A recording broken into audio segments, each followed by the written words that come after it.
Avançando, meu aluno. Então, eu trago para você o sistema do precatório. Gostaria de trabalhar mais algumas informações acerca desse sistema do precatório, ou seja, a forma que a autarquia e a administração direta paga as suas indenizações. Eu trago para você o artigo 87 do Ato das Disposições Constitucionais Transitórias, onde você tem ali a possibilidade de a administração direta, autarquias e fundações, a fazenda pública, pagar diretamente as suas indenizações sem submeter o particular, o beneficiário, ao sistema do precatório. Ele faz menção que isso é possível nas requisições de pequeno valor. Essas requisições de pequeno valor, elas são trabalhadas no artigo 87 da ADCT, e ali você tem que município até 30 salário mínimo poderia pagar diretamente, estados membros até 40 salário mínimo. Esse artigo 87 não fala da União. Quem fala da União é a Lei dos Juizados Especiais Federais, que é a Lei 10.251 de 2001, e estipula para a União o valor de 60 salários mínimos. Tudo bem? Então, chama atenção que estados e municípios, eles estão com 30 e 40 salário mínimo, 30 para o município, 40 para o estado, e o artigo 87 diz que poderia haver uma lei evidente regulando qual seria o valor que o município gostaria de pagar nessas requisições de pequeno valor, e o estado também. Evidente que existe discussões na doutrina acerca desse tema, uma vez que você estipular um valor único para todos os municípios, onde você tem condições extremamente diferenciadas de municípios, né? E o nosso constituinte originário deixou para o legislador, né, de cada ente da federação estipular. Evidente que aí a doutrina vai fazer um outro questionamento. Ah, tudo bem, mas esse valor que está na Constituição é um mínimo, que isso é garantia do cidadão, e o cidadão tem essa garantia de ele fugir do precatório. Se tratando de indenização municipal, o município tem que determinar sempre acima de 30 salários mínimos, o Estado tem que determinar sempre acima de 40, porque se você deixar a cargo do município, o precatório é uma prerrogativa dele, ele vai baixar muitíssimo, o Estado vai baixar muitíssimo, e você tem que visualizar o seguinte: você tem que acreditar que você tem um bom legislador, que você tem um bom administrador. E o STF se pronunciou o seguinte: olha, evidente que a razoabilidade ela vai ser sempre apurada, a apreciação judicial está aí para isso. Tudo bem? Você não pode imaginar que o município do Rio de Janeiro, São Paulo, com a arrecadação que tem, vai criar uma lei dizendo que só paga através de requisições de pequeno valor até meio salário mínimo. E você, por exemplo, teria o município de Tefé, extremamente sofrido lá no Alto Solimões, no Rio Amazonas, né? Um braço do Rio Amazonas, pagando aí 30 salários mínimos. É evidente que isso não seria razoável. Então, a razoabilidade vai ser apurada em cada caso concreto, mas você poderia ter, sim, requisições de pequeno valor abaixo desses valores que eu mencionei: 30 salários mínimos para o município, 40 para o Estado, 60 para a União, e a razoabilidade ela vai estar sempre presente na hora do legislador determinar esses valores. Tudo bem? Então, trago aqui o artigo 100, parágrafo 3º da Constituição. Disse para você que a literalidade ela faz parte do nosso estudo. Nós vamos ler esse artigo, vou mostrar para você que existe essa possibilidade de requisição de pequeno valor previsto no texto constitucional. Depois nós vamos trabalhar de forma literal essa previsão, e já vou trazer para você um questionamento que caiu na Procuradoria do município aqui do Rio de Janeiro, e a resposta bastava a trabalhar a literalidade do texto constitucional. Então vamos lá. O parágrafo 3º diz o seguinte: ao disposto no caput desse artigo, que trata do sistema do precatório, relativamente à expedição de precatórios, não se aplica aos pagamentos de obrigações definidas em lei, como de pequeno valor. Tudo bem? Que a Fazenda Estadual, Federal, Distrital, Municipal deva fazer em virtude de sentença judicial transitada e julgada. Então, o precatório, ele não se aplica às requisições de pequeno valor. Eu trago aqui para você o artigo 87 da ADCT, que traz essa observação, né? Para efeito que dispõe o parágrafo que nós acabamos de ler, terceiro do artigo 100 da Constituição, o artigo 78 também da DCT, serão considerados pequeno valor. O que é pequeno valor? Né? Um conceito jurídico indeterminado, né?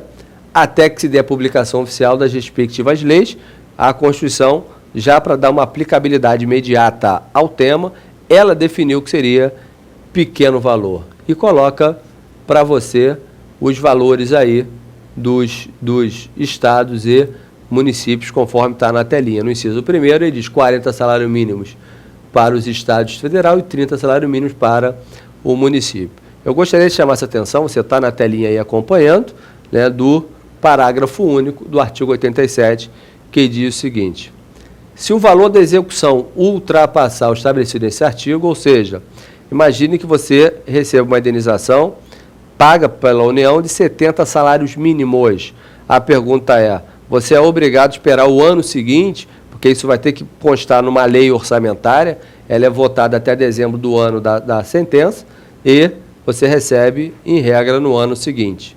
Tranquilo? Se você receber a sentença antes da remessa do projeto de lei para o Legislativo. Tudo bem?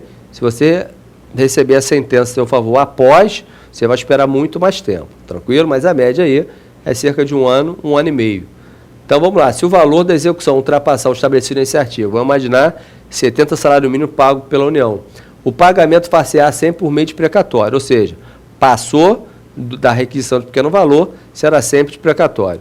Agora, se você quiser fugir da fila do precatório, você pode abrir mão desses 10 salários mínimos para que você entre na requisição de pequeno valor. Ele vai botar, sendo facultada a parte exequente a renúncia do crédito do valor excedente, para que possa optar pelo pagamento do saldo sem precatório. Tudo bem? Então você pode abrir mão, né? É um bem patrimonial e bens patrimoniais são disponíveis. Aí você receberia sem entrar na fila do precatório. Aí eu trago para você o questionamento acerca, né, se estados e municípios poderiam diminuir o valor. Tranquilo? Isso prejudica o particular, o que vai dizer o STF?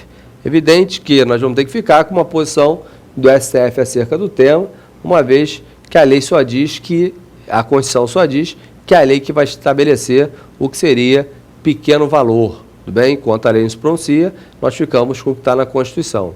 Será que os estados e municípios poderiam diminuir esse valor? O STF diz que sim, sempre observando a razoabilidade.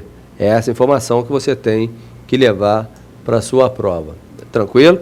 Para que nós não fiquemos apenas na Constituição, como o tema é de ordem processual, vou trazer para você o artigo 730 e 731 do Código de Processo Civil, e você vai ficar com todas as informações que você precisa acerca do tema para poder enfrentá-lo numa prova, qualquer que seja o nível dessa prova. Então, coloca assim, esse rito diferenciado, me acompanhe na telinha, está no artigo 730 e 731 do Código de Processo Civil, e vamos lê-lo. Artigo 730. Na execução por quantia certa contra a Fazenda Pública, então perceba o seguinte, uma vez dada a sentença pelo juiz, aí ele coloca na execução por quantia certa contra a Fazenda Pública, citar-se-á a devedora para opor embargos em 10 dias. Então a autarquia é chamada para opor embargo para fazer o seu recurso contra a decisão exequenda no período de 10 dias. Tudo bem? Perceba que ela não é citada para pagar nem para nomear bens a penhora, porque seus bens são impenhoráveis. Se esta não opuser os embargos nesse período, observa a seguinte regra. O que vai ser feito é o juiz que manda para o executivo inserir no seu projeto de lei orçamentária esse valor a ser pago? Não. O juiz vai requisitar o pagamento por intermédio de quem?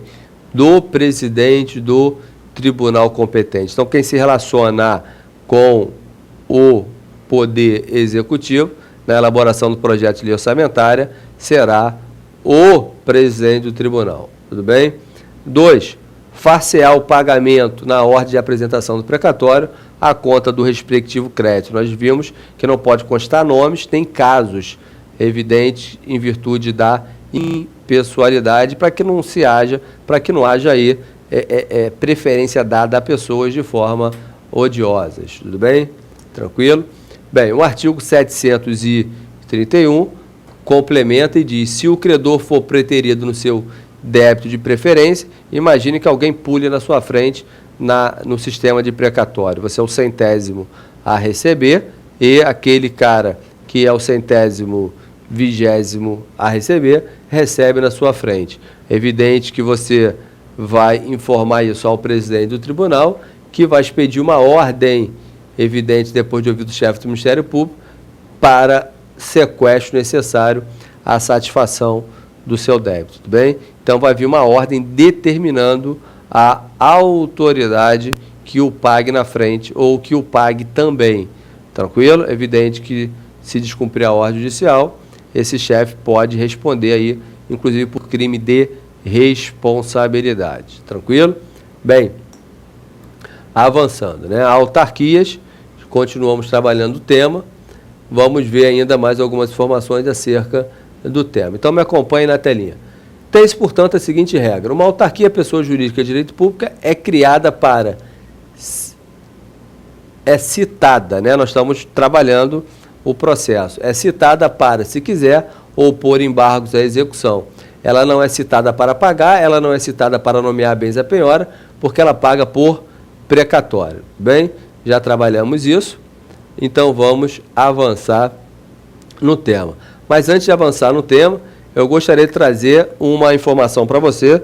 Eu disse que esses embargos, né, que a autarquia vai opor, né, nessa decisão do judiciário, ela tem 10 dias para fazer, e eu coloco ali. Então, hoje no Brasil, uma autarquia citada com prazo alterado pela Lei 9494 de 97. Isso foi uma medida provisória que alterou o Código de Processo Civil, não alterou no seu texto, mas existe uma lei posterior, né, a 9494 de 97, e diz que a autarquia tem 30 dias para opor esses embargos, tudo bem? Isso ia passar aqui em branco, mas fiz questão de deixar anotado aí para você. Tranquilo? Imaginando que você pode enfrentar uma prova com mais dificuldade. Tranquilo? Bem, avançando ainda no tema, eu coloco: se a autarquia opuser embargo de execução, os embargos serão processados e julgados até que venha uma decisão definitiva. Se ela não puser embargos automaticamente, ele transita em julgado e vai ter que pagar através de precatório ou do RPV. Tranquilo? Vamos trabalhar agora a última característica dos bens públicos ou do patrimônio da autarquia, que seria a imprescritibilidade. Quando eu faço menção à imprescritibilidade dos bens da autarquia, eu estou dizendo que eles não podem sofrer processo de uso capião. Esses bens não podem ser revertidos, não podem deixar de ser público e virar particular. Tudo bem?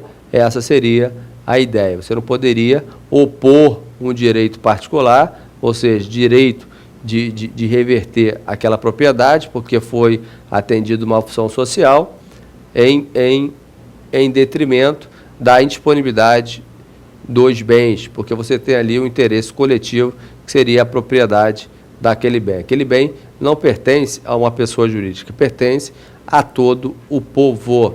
Essa seria a lógica de não caber a uso capião em bem público.